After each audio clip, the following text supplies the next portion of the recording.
네, 오늘 하나님이 우리에게 주시는 말씀은 구약 성경 여호수아서 4장 1절로 9절 말씀입니다. 구약 성경 여호수아서 4장 1절로 9절 말씀, 구약 성경 323면 정도에 있습니다. 여호수아서 4장 1절부터 9절까지 말씀입니다.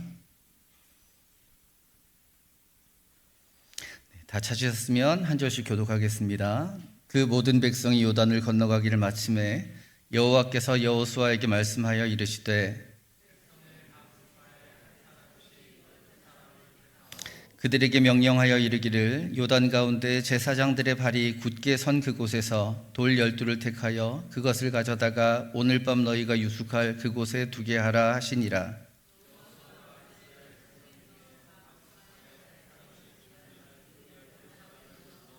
그들에게 이르되 요단 가운데로 들어가 너희 하나님 여호와의 궤 앞으로 가서 이스라엘 자손들의 지파 수대로 각기 돌 한 개씩 가져다가 어깨에 매라.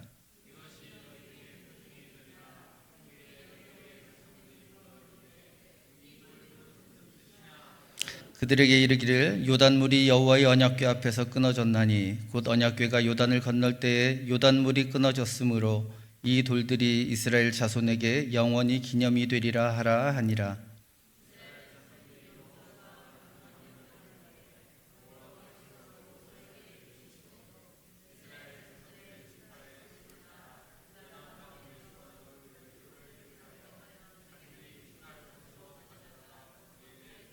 함께 읽겠습니다. 여호수아가 또 요단 가운데 곧 언약궤를 맨 제사장들의 발이 선 곳에 돌 12를 세웠더니 오늘까지 거기에 있더라. 아멘. 네, 이 말씀이 혹시 눈에 들어오시는 분이 계시면 오래되진 않았습니다. 금요기대회 때 이 말씀을 가지고 우리가 말씀을 들었던 기억이 있으실 텐데요. 제 인생의 말씀이기도 한 이 말씀을 가지고 오늘 여러분하고 말씀을 나누려고 합니다. 2024년이라는 시간을 지내던 것이 엊그제 같은데 벌써 2025년의 시간을 살고 있습니다. 여러분은 2025년이라는 단어 익숙하십니까? 저는 아직도 어디다가 연도를 쓰려고 그러면 저도 모르게 2024년을 자꾸 쓰게 되는데요. 아직도 2025년은 저에게 익숙하지 않은 것 같습니다. 그럼에도 불구하고 우리는 2024년이 아닌 2025년이라는 시간을 살고 있습니다. 그리고 대부분 우리의 2025년의 시작은 우리는 송구영신 예배로 시작을 했죠. 세상 사람들은 2025년의 시작이 무엇인지 모르겠지만 우리는 송구영신이라는 예배 가운데 시작했던 것을 기억합니다. 송구영신 예배를 통해서 지난날의 삶을 회개하고 새로운 삶을 살고자 다짐하는 시간이었습니다. 과거의 삶에서 새로운 삶으로의 전환이 되는 시간이었습니다. 그러기에 크리스찬들의 삶은 매일의 삶이 새롭고 매년의 삶이 나이가 들지 않는 새롭게 태어나는 거듭나는 삶이라고 할 수 있습니다. 그래서 바울은 고린도전서 15장 31절에서 이렇게 고백합니다. 형제들아 내가 그리스도 예수 우리 주 안에서 가진 바 너희에 대한 나의 자랑을 두고 단언하노니 나는 날마다 죽노라 라고 고백을 하죠. 그래서 바울이 죽었던가요? 아니죠. 이렇게 죽는다는 의미는 그 의미를 두고 하는 것이 아님을 우리는 잘 알고 있습니다. 또한 이 고백만 하는 게 아니고요. 바울은 갈라디아서 2장 20절에도 이렇게 고백합니다. 우리가 잘 알고 있는 그 말씀처럼 내가 그리스도와 함께 십자가에 못 박혔나니 그런즉 이제는 내가 사는 것이 아니요 오직 내 안에 그리스도께서 사시는 것이라. 이제 내가 육체 가운데 사는 것은 나를 사랑하사 나를 위하여 자기 자신을 버리신 하나님의 아들을 믿는 믿음 안에서 사는 것이라. 아멘. 그렇습니다. 비록 육체적 나이는 누구나 더해질 수밖에 없지만 멈추고 싶어도 멈출 수 없지만 크리스찬의 영적인 나이는 절대로 더해질 수 없는 것입니다. 여러분은 어떻게 생각하시는지 모르겠지만 나 자신은 그렇게 생각하지 않아도 예수님 안에서 내 삶은 절대로 어제와 같은 삶이 아닌 오늘이 하루하루가 새로운 삶을 살게 되는 것입니다. 그래서 저희들 집의 식구들의 생일 케이크는 단순합니다. 생일 케이크 위에 초가 현란하게 올라가는 적이 없습니다. 저든 저희 막내딸이든 저희 아버지든 누구든 간에 케이크의 초는 오직 한 개만 킵니다. 왜일까요? 나는 오늘도 영적으로 한 살이기 때문에 그렇죠.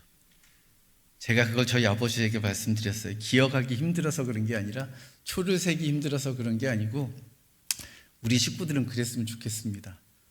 아버지도 계속 언제까지일지 모르지만 초는 하나만 켰으면 좋겠습니다. 아버지도 한 살이고 저도 한 살이고 저희 막내도 한 살이고 좋지요? 누가 나에게 나이를 물어보면 학년과 반을 이야기하기 좀 그럴 때 있지만 나는 한 살이라고 말하면 사람들이 이해할 수 없지만 우리끼리는 믿는 사람들끼리는 내가 한 살이라고 말하면 어떤 의미인지 알 수 있고 나도 나이 든 것 같지 않아서 좋을 수 있습니다. 그러게 우리는 몇 살이요? 우리는 오늘도 한 살이고 내일은 몇 살이요? 내일도 한 살입니다. 우리는 매일매일 1년을 한 살같이 살아가는 우리의 모습이 되어주기를 소원합니다. 그런데 새로워지기 위해서는 반드시 거쳐야 하는 과정이 있습니다. 과거의 삶과 단절하는 것이죠. 과거의 삶과 단절 없이 절대로 새로운 해를 맞이할 수 없고 새로움이라는 것을 맞이할 수 없습니다. 공부를 잘하기 위해서는 어떻게 해야 될까요? 과거에 공부하던 습관을, 방법을 단절해야죠. 그런데 나는 새로워질 거야, 공부를 잘할 거야 하면서도 그동안 했던 공부 방법대로 그대로 계속 공부를 하면 성적이 달라지겠죠. 학교가 달라지겠죠. 그런데 많은 사람들이 의외로 그렇게 생각하는 사람들이 많아서 비슷한 표현으로 공부 말고 여러분에게 와닿는 표현이 또 뭐가 있냐면 다이어트가 있죠. 다이어트는 어떻게 해요? 다이어트는 하고 싶은 마음이 있지만 내가 살던 방식과 살아오던 모습과 단절하기가 쉽지 않죠. 어제까지 먹던 것을 오늘 갑자기 다이어트 때문에 먹지 않기는 쉽지 않습니다. 저희 중학생 큰딸도 늘 그런 이야기를 다이어트 한다고 그래서 제가 맛있는 걸 일부러 앞에서 먹으면 봐요. 다이어트 한다면서. 다이어트는 내일부터죠. 이게 매일 다이어트는 내일부터죠. 매일매일이 내일부터가 되면 우리의 삶이 달라질 수 있을까요? 그러기에 우리의 삶이 달라지려면 2025년에 우리의 삶이 달라지려면 육체적으로 그렇지만 영적으로 우리가 지금까지 살아왔던 모습과는 습관과는 단절해야 달라질 수 있는 것입니다. 그런 과정을 성경에서는 거듭난다라고 표현을 하죠. 거듭난다.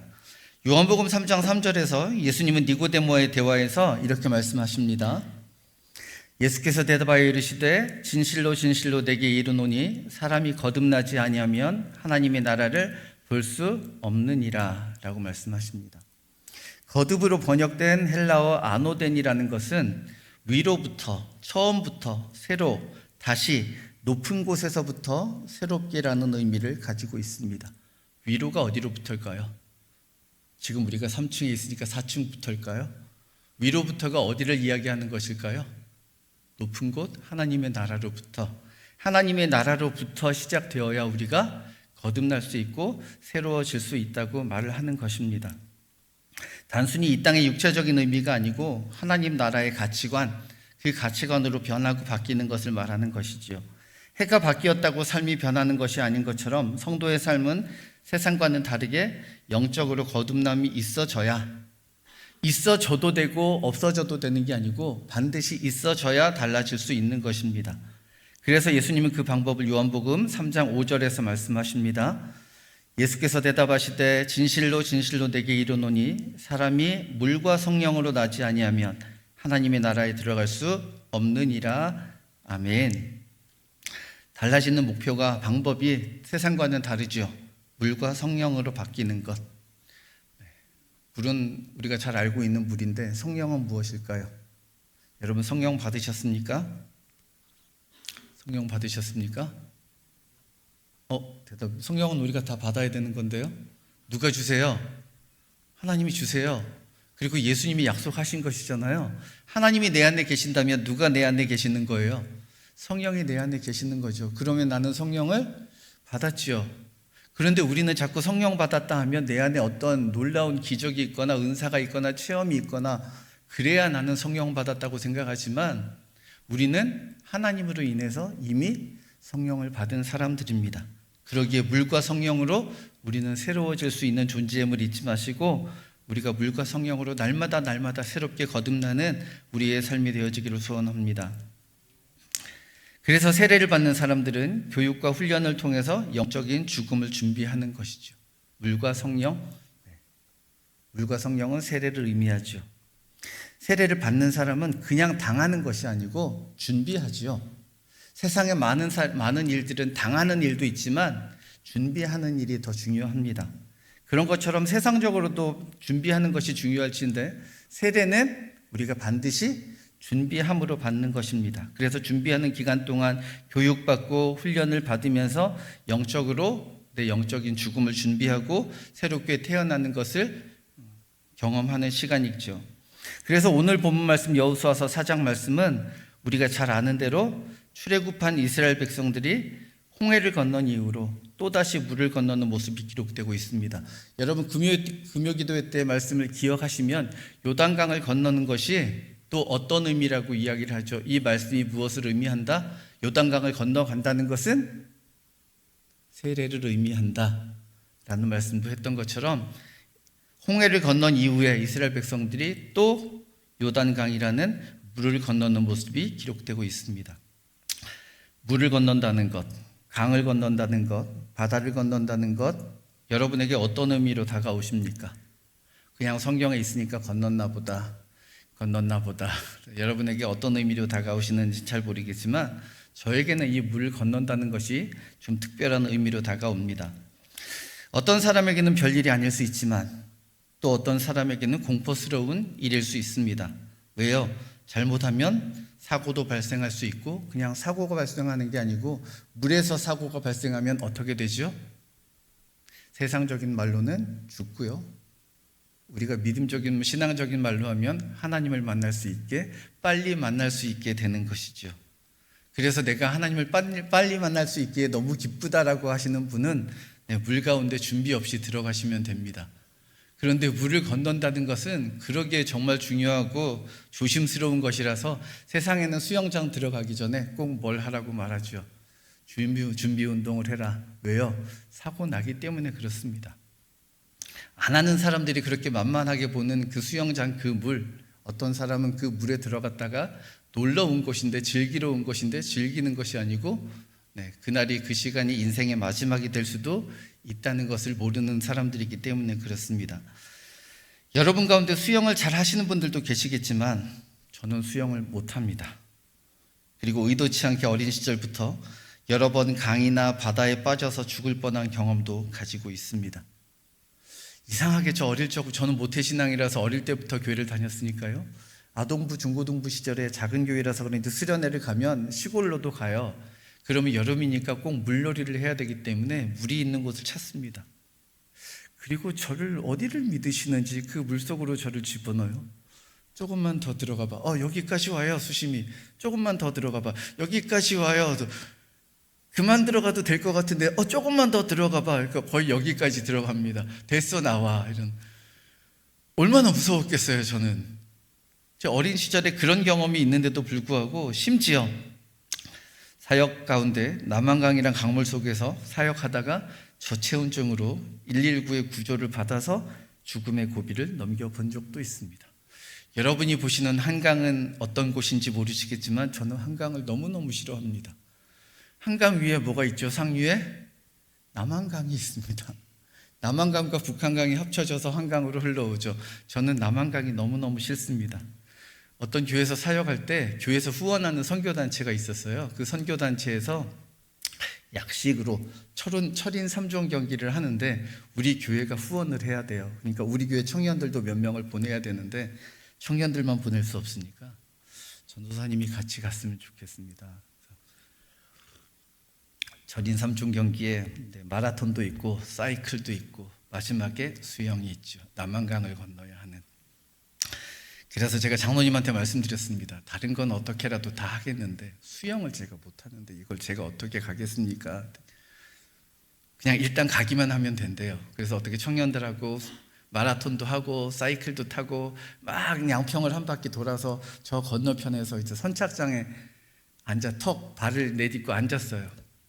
순간 제가 물에 빠지더라고요. 저는 들어가야 되나 말아야 되나 고민하고 있는데 제 몸은 이미 빠졌더라고요. 뒤를 돌아봤습니다. 누가 계셨을까요? 교회 장로님이 계시더라고요. 미안해 그러면서 교회 장로님이 발로 차셨어요. 그래서 저는 어쩔 수 없이 그 마지막 코스까지 들어가서 수영을 못하니까 청년들과 함께 반은 둥둥둥둥 떠가면서 가다가 중간쯤 저체온증이 와가지고 몸이 나무처럼 굳어버렸어요. 그 청년들이 없다면 저는 꼬꾸라져서 하나님을 만났겠죠. 근데 다행히 그 청년들이 저를 잡아줘서 119 보트가 올 때까지 그 시간이 얼마나 길던지요. 거기에 실려간 것까지는 기억이 나는데 그 다음에 기억이 안 나더라고요. 그러고 눈을 떠보니까 제가 어딘가 가 있더라고요. 그래서 거품을 불고 창피하게 그러고 있더라고요. 그런 제 삶이니까 저는 물이 얼마나 무서울까요? 그런데도 불구하고 저는 물을 좋아합니다. 물이 무서워 그런 경험을 했음에도 불구하고 저는 물을 싫어하지 않고 물을 좋아하고 가까이 가는 삶입니다. 만약에 내가 태어난 곳이 물가라면 자연히 물과 친숙하게 지내겠지요. 그런데 하지만 이스라엘이라는 나라의 사람들이 물과 친숙할 수 있었을까요? 아니겠죠. 자, 근데 문제는 그런데 오늘 이스라엘 백성들이 어디를 건너요? 요단강을 건너는 일이 있다는 것입니다. 그런데 더 아이러니한 건 이 사람들이 전에 어디를 건넜어요? 홍해를 건넜다는 데 있죠. 홍해를 건넜는데 요단강을 건너는 게 이 사람들에게 어떤 의미가 될까요?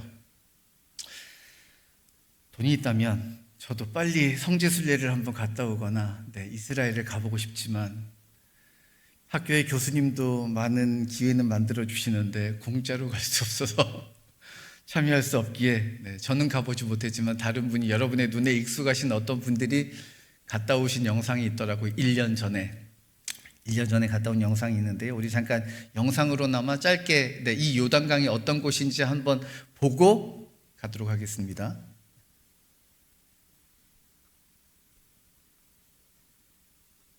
요단강부터 가는 거예요? 네. 지금 요단강 건너가요? 요단강을 건너가면 박미성 권사님이요? 안 되지만. 아니 근데 궁금한 게 사람들이 그러잖아요. 요단강을 건넌다라는 게 요단강 건너가 만나리. 그게 죽음을 의미한다라고.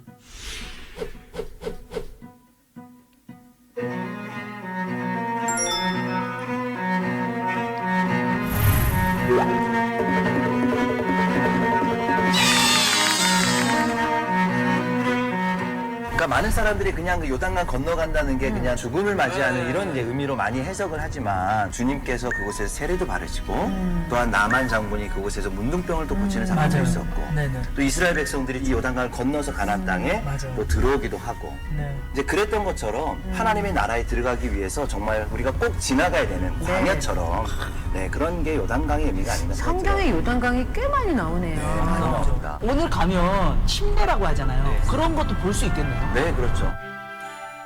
저희 아이들도 세례는 다 요단강에 있어요. 아, 진짜요? 침례를 받았어요? 네네. 유아 세례니까 네. 완전히 담그지 못하고 그래 물을 퍼서 이렇게. 우리가 지금 내려가면서 귀가 조금 이렇게 멍멍하다는 느낌 드시죠? 지대가 높은가요? 네, 저희가 지금 요단강으로 내려가는 이 지대가 예루살렘은 해발 한 800m 정도 되고 이 요단강은 해수면 거의 마이너스 400m까지 내려가요.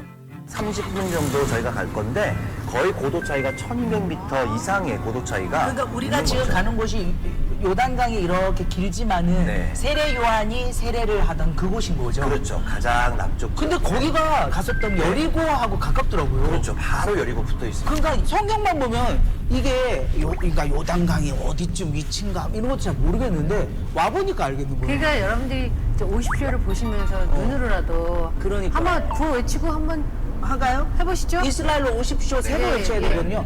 이스라엘로 오십시오, 오십시오, 오십시오.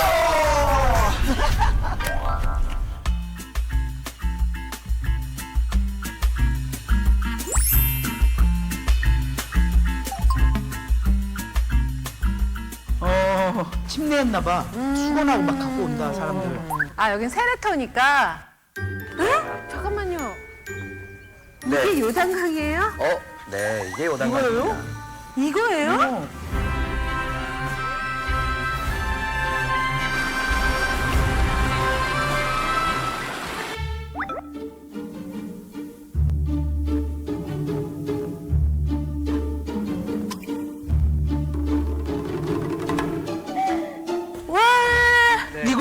여기서 세례 요한이 세례를 네.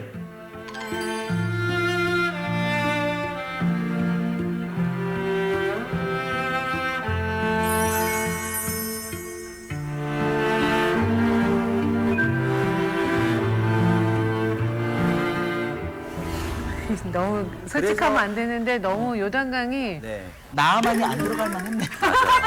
나만도 이런 표현을 쓰잖아요. 네. 물이 아람 지역에 더 크고 더 깨끗한 건 맞는데 네. 이런 물에 들어가야 네. 되냐. 아, 이런 물이라고 하는 게 왜 그런지 알겠어요. 네, 이런 물이라고 할 때 그 네. 마음이 좀 느껴지시죠. 네. 완전 그러나 느껴지는데요. 믿음으로 들어갔을 때 네. 그렇지. 7번째 그 문둥병이 고쳐지게 되는 놀라운 기적. 그리고 사실 겉으로 보면 물이 굉장히 좀 흙탕물처럼 네네. 보이긴 하지만 네. 이게 깨끗한 물이에요. 아, 진짜요? 그렇지만 이 주변이 다 머드 지역이라 흘러내리면서 머드가 함께 섞여 있어서 그렇죠. 근데 저 건너편에 보면 국기 보이시죠? 국기. 네네네. 저기 요르단 국기. 아,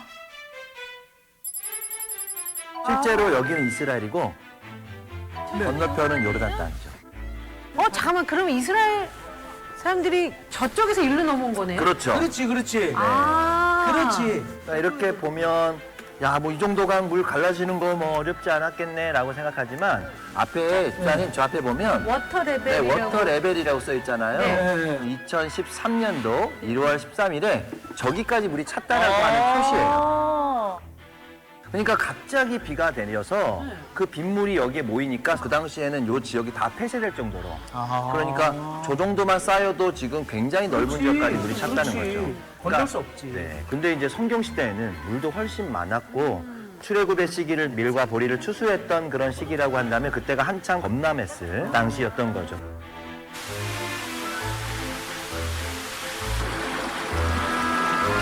그러니까 학자들은 보통 폭이 한 1km 정도까지 커졌을 거다. 아. 그래도 한번 손으로 좀 만져보시겠습니까? 네. 한번 만져보세요. 얼마나 좀 차가운지. 요단강. 조심. 네. 근데 아, 이거를 좀 풀르고 해야 되겠다. 잠깐만요. 이게 아. 딱딱해가지고 구부릴 수가 없어서. 요단강 물이다. 잠깐만요. 짠가? 아, 시원해. 아무 냄새도 안 나. 이게 요단강 물입니다. 이 물은 지저분한 물이 아니라 머드가 들어간 물이에요. 이야. 여기서 세족시켜도 좋겠어요. 세족식은 언니 제가요? 세족식은 네, 여기까지 보겠습니다. 세족식은 좋잖아. 잠깐만요. 제가 영상을 편집하려고 세족식- 그랬는데 네, 너무 커서 잘 안 잘리더라고요. 돈을 줘야 잘릴 수 있더라고요. 그래서 집사님하고 말씀드려서 여기까지만 보겠습니다 하기로 했는데 역시 다르시네요. 영상을 보면서 여러분은 계속 그것만 보셨겠지만 저는 목사님은 웃으시고 여러분의 표정은 역시 요단강을 보시고 저게 뭐야 이런 표정들을 지으시는 네. 늘 똑같지 않다잖아요. 요단강의 모습이 그때 다르다잖아요. 물이 많을 때도 있고 적을 때도 있고. 근데 이스라엘 백성들이 건널 때는 물이 어땠는지 기록되어 있지는 않지만 수위가 몇 미터였다고 기록되어 있지 않지만 앞에서 말씀드렸듯이 물을 그렇게 많이 대할 일이 없는 그 사람들이 홍해를 건넌다는 것 얼마나 무서웠을까요? 다시는 하고 싶지 않은 일이었는데 요단강이라는 것을 또 만나게 되고 거기를 건너야 하는 상황에 처하게 됩니다. 그리고 어쨌든 이스라엘 백성들은 그 요단강을 건너게 되죠. 그래서 오늘 본문의 말씀은 백성이 요단강을 건너가기를 마침내로 시작하고 있습니다. 자, 지금부터 여러분 오늘 본문 말씀 성경 펴놓으시고 저하고 같이 읽으며 하시면 좋겠습니다. 그 힘든 시기를 지난 후에 이스라엘 백성들의 마음이 건너는 게 쉽지는 않았겠죠. 근데 문제는 건넜는데 안도의 한숨을 쉬고 있었을 그들에게 그리고 빨리 그곳을 벗어나고 싶었을 그들에게 하나님께서 명령을 하십니다. 자, 2절 3절 말씀 함께 읽겠습니다. 백성의 각 지파에 한 사람씩 12사람을 택하고 그들에게 명령하여 이르기를 요단 가운데 제사장들의 발이 굳게 선 그곳에서 돌 12를 택하여 그것을 가져다가 오늘 밤 너희가 유숙할 그곳에 두게 하라 하시니라. 아멘. 큰 문제가 생겼습니다. 힘들게 건넜는데 끝인 줄 알았는데 물론 모두에게 해당되는 건 아니지만 마치 1박 2일을 보고 있는 것처럼 지파에 한 명씩을 뽑아야 합니다. 누가 거기를 들어가고 싶어 할까요? 목숨을 건너온 요단강을 다시 들어가야 돼요. 한가운데까지 들어가야 돼요. 이 물이 언제 다시 제자리로 넘어올까요? 그러면 들어갔던 사람은 어떻게 되죠? 죽습니다. 그러니까 한 명씩 뽑아서 들어가라고 하시는 하나님의 이 말씀이 얼마나 황당했을까요? 건너게 하실 때는 언제고 다 건너서 끝난 줄 알았더니 다시 들어가라고요? 하나님께서 그럼에도 불구하고 그것을 이스라엘 백성들에게 명령하시는 모습이 오늘 말씀에 기록되고 있습니다. 요단강을 건너도록 도우신 하나님께서 물속에 있던 돌멩이 크기와 모양이 어떠했는지 모르겠지만 그 돌멩이가 얼마나 귀한 것이었는지는 모르겠지만 그것을 가지러 다시 물속으로 들어가라고 하십니다. 여러분, 물속에 있는 돌 보셨습니까? 물속에 있는 돌 보셨습니까? 그거 보면 내가 물속에 들어가서라도 저것을 가져와야지 하고 마음이 드시던가요? 저 돌이 너무 이뻐서 나는 목숨을 걸고라도 저기 들어가서 저 돌을 가지고 나와야지 하시는 분 없으시죠? 여러분, 돌에 대해서 어떻게 생각하십니까? 저는 돌이 너무 싫은 사람인데요. 이사심 센터가 이사하기 싫어하는 사람들 중에 한 분이 수석 뭐 이런 거 하시는 분 이사하기 싫어한다 그러더라고요. 돌이 얼마나 많아요. 그게 얼마나 무겁겠어요. 그런데 저희 집이 그런 집하고 비슷했기 때문에, 저희 아버지가 광산에 계셨기 때문에, 석탄 공사에 계셨기 때문에 어느 날 보니까 저희 집에 어디 박물관에 가면 보일 법한 화석 같은 게 꽤 많은 거예요. 와, 아버지 이거 어디서 난 거예요? 했더니 일터에서 다 가지고 온 거라고. 그런데 문제는 저에게 하나도 탐이 안 나더라고요. 집만 되지, 지금은 그게 어디 있는지 잘 모르겠어요. 제발 버렸으면 좋겠습니다 하는 그런 것이 됐는데 하나님께서 그것을 다른 걸로 바꾸어 주시더라고요. 저희 집에 제가 탐내는 것이 있습니다. 언제 주실지는 잘 모르겠지만 주실 것 같긴 한데 명확히 말씀하신 적이 없어요. 그게 뭐냐면, 저희 집에 성경이 조금씩 버전이 바뀌잖아요. 성경이 초판이라는 게 있습니다. 초판, 처음에 나온 거. 그 성경이 저희 집에 꽤 있어요. 쭉. 왜 있냐면, 저희 아버지 아시는 장로님이 성서공회 지금 사장님이세요. 그러니까 초판이 나올 때마다 선물 주시는 건데 갖고는 싶은데 탐이 나는데 달라고는 못하겠고, 저걸 언제쯤 주시려나? 아니야, 나중에 어차피 내 거야, 이런 생각이 있는데요. 돌이나 성경이 모이면 그거나 무게는 똑같죠. 그것도 무겁습니다. 근데 그거는 아무도 손 못 대게 하고 그건 제 겁니다. 탐이 나는데요, 그런 건 탐이 나지만 물속에 있는 돌 탐이 날까요? 아무리 하나님께서 그걸 가지러 들어가라고 한다고 그것을 기쁨으로 가지러 들어가는 사람이 얼마나 있었을까요? 그럼에도 불구하고 하나님은 이스라엘 백성들에게 지파별로 한 명씩을 뽑아서 그 요단강 속 한가운데로 들어가라고 말씀을 하십니다. 6절 7절 말씀 함께 읽겠습니다. 6절 7절. 이것이 너희 중에 표징이 되리라. 후일에 너희 자손들이 물어 이르되 이 돌들은 무슨 뜻이냐 하거든 그들에게 이르기를 요단물이 여호와의 언약궤 앞에서 끊어졌나니 곧 언약궤가 요단을 건널 때 요단물이 끊어졌으므로 이 돌들이 이스라엘 자손에게 영원히 기념이 되라 하라 하니라. 아멘. 하나님께서 사람들에게 주신 선물 중에 하나가 망각이라고 합니다. 세상의 수많은 것들을 다 기억하고 살려면 얼마나 힘들겠습니까? 때로는 어떤 것들은 잊어버리니까 살아가지요. 그런데 하나님이 그 잊어버리는 것을 대비해서 또 다른 선물을 하나 주셨죠. 그게 뭘까요? 무의식이라는 거죠. 우리는 잊어버렸다고 생각하는데 다 잊어버리지 않는 것. 그래서 그게 가끔씩 수면으로 해서 수사에 사용되기도 하죠. 분명히 나는 기억이 없는데 잠들게 한 다음에 그 사람한테 물어봤더니 그것을 기억하더라.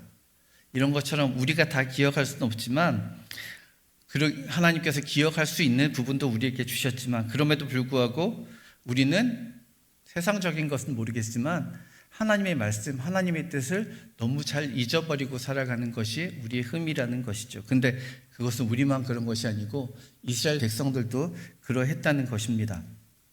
출애굽의 과정부터 지금까지 함께 하신 하나님, 도우신 하나님을 너무나 쉽게 잊어버리는 모습을 하나님은 보시고 기억하셨습니다. 그리고 그러한 삶이 반복되는 것도 하나님은 아셨습니다. 지식으로 아는 하나님이 아닌 애굽에서 출애굽 과정 중 10가지 재앙, 다른 말로 하면 기적이 될 수 있죠. 애굽 사람들에게는 재앙이겠지만 우리가 보는 건 하나님의 능력이 나타나는 기적이기 때문에 10가지 기적을 보여주시고 홍해를 건너게 하시고 만나와 메추라기를 주셔서 먹게 하시고 반석에서 물이 나오게 하셔서 마시게 하시고, 그럼에도 이스라엘 백성들이 늘 불평과 원망만 반복했던 모습들을 보면서 심지어 자신들이 애굽에서 섬기던 우상의 모습을 만들어 그것을 하나님이라 경배함으로 하나님의 진노를 일으켰음에도 불구하고 하나님은 그들을 용서하시고 그들에게 은혜를 베푸십니다. 이스라엘 백성들의 그런 모습들을 너무나 잘 아셨던 하나님은 그들을 위해서 그 별 볼 일 없는 돌을 가지고 오게 하셨던 것입니다. 하나님을 잊을만 할 때마다 그들이 손수 가져온 그 돌들을 보며 요단강을 건너게 하셨던 하나님을 떠올리고 기억하게 하는 것입니다. 여러분은 하나님을 얼마나 기억하며 살아가십니까? 지난 2024년 한 해 동안 하나님은 여러분에게 어떤 일들을 하셨습니까? 우리 또한 이스라엘 백성들처럼 잊으면 안 되는 그 하나님을 너무 쉽게 잊어버리며 사는 것은 아닌지, 내 삶 속에 내 방식으로 만든 하나님을 섬기는 것은 아닌지 돌아보아야 합니다. 그러기에 하나님을 잘 섬기기 위해, 잊지 않기 위해 내 삶에도 삶의 요단강에서 가져온 돌멩이가 각자 있어야 합니다. 아직도 없다면 지금이라도 다시 그 요단강 속으로 들어가서 반드시 찾아와야 합니다. 오해하시면 안 됩니다. 제가 말씀드리는 이 요단강은 장소적인 요단강이 아니에요. 이스라엘로 가서 지금 요단강에 들어가서 돌을 가져와야 한다는 게 아니고 영적인 내 삶의 요단강, 내 삶의 요단강에서 가져온 돌멩이가 있냐는 것입니다. 없다면 지금이라도 반드시 찾아와야 하는 것이죠. 왜요? 그래야 그것을 보면서 내가 하나님을 잊지 않고 기억하고 살아갈 수 있기 때문에 그렇습니다. 이스라엘 백성들도 그러했기에 하나님이 그들에게 별 볼 일 아닌 그 돌이 뭐라고 목숨을 걸고라도 가서 가지고 오라고 말씀을 하십니다. 홍해도 요단강도 경험하지 못한 자손들, 또한 그들의 조상들처럼 하나님을 기억하며 사는 것이 쉽지 않을 것을 아신 하나님께서 그 요단강을 건너는 과정 속에서 또한 후손들을 위해서 준비하시는 표적을 만들게 하십니다. 그러기에 지금 오늘 내 신앙생활의 모습이 중요한 이유는 내 가족이, 내 후손이, 내 이웃이 또는 누군가가 내 신앙생활의 모습을 보고 있을 수 있기 때문입니다. 문제는 보고만 있는 게 아니고 영향을 받고 있을 수 있기 때문입니다. 세상 사람들이 예수 믿는 사람들을 보며 이런 말들을 하죠. 믿는 사람들이 더해. 여러분은 아니시겠지만 믿는 사람들이 더해라고 이야기를 합니다. 그들이 잘못된 것일까요? 아니요. 우리는 그 말을 들으면서 내 자신을 먼저 돌아보고, 우리를 먼저 돌아보고, 교회를 먼저 돌아보고, 왜 믿지 않는 사람들이 믿는 사람들을 향해서 그런 말을 할까? 무엇이 보여지기에 그런 말을 할까? 그런 모습을, 그런 자세를 가져야 합니다. 내가 하나님 없는 삶을 산다면 내 가족과 후손이 그런 삶을 살게 될 수도 있습니다. 내가 하나님 없는 삶을 산다면 누군가는 만나야 할 하나님을 만나지 못하고 살아갈 수도 있습니다. 2025년 복 받는 것도 중요하지만, 잘 사는 것도 중요하지만, 그보다 더 중요한 것은 2025년의 내 삶에도 이스라엘 백성들처럼 하나님이 함께해 주셔야 한다는 것입니다. 그러기 위해 내 삶에도, 우리의 삶에도, 자녀의 삶에도, 가족과 이웃의 삶에도 영적인 기념석, 그 요단강에서 가지고 온 기념석, 그것이 필요합니다. 지금까지 내 삶의 요단강에서 가져온 돌이 없다면 2025년의 요단강에서는 반드시 하나님의 도우심을 기억할 수 있는 돌을 찾고 가져오실 수 있기를 축복합니다. 이 돌들은 단순히 가져오는 것으로 끝나는 것이 아닙니다. 우리 8절 말씀 함께 읽지요. 8절입니다. 이스라엘 자손들이 여호수아가 명령한 대로 행하되 여호와께서 여호수아에게 이르신 대로 이스라엘 자손들의 지파의 수를 따라 요단 가운데서 돌 12를 택하여 자기들이 유숙할 곳으로 가져다가 거기에 두었더라. 아멘. 자기들의 유숙할 곳이 오늘로 말하면 어디일까요? 집이죠. 오늘로 말하면 각자의 집, 우리 집, 누군가의 집이 되는 것이죠. 그러니까 돌 12를 택하여 너희들의 집으로 가져다가 거기에 두어라 라고 말씀을 하시는 것입니다. 하나님과 나 사이에 기념석은 가져오기는 했어요. 근데 창고에 어딘가가 잘 넣어뒀다가 내가 가지고는 있어, 이러려고 가지고 오는 게 아니고요. 잘 보이는 곳에 두어야죠. 어디에요? 내 집에 잘 보이는 곳에. 누가 보려고요? 일단은 먼저 내가 보는 것이죠. 그 다음엔요, 우리의 자녀들이나 우리의 가족들이 보는 것이죠. 그리고 친척들이나 손님들이 온다면 또 그것을 보는 것이죠. 보고 저 돌이 무엇이냐고 물어보면 어떻게 설명해야 될까요? 그 돌을 보면서 하나님이 내 삶 가운데 어떻게 일을 하셨더라라고 말을 할 수 있는 것처럼, 그러기 위해서 하나님은 요단강에서 그 아무것도 아닌 돌을 가지고 오게 하셨던 것입니다. 여러분의 가정에는 하나님이 보이십니까? 여러분의 가정에 하나님이 보이십니까?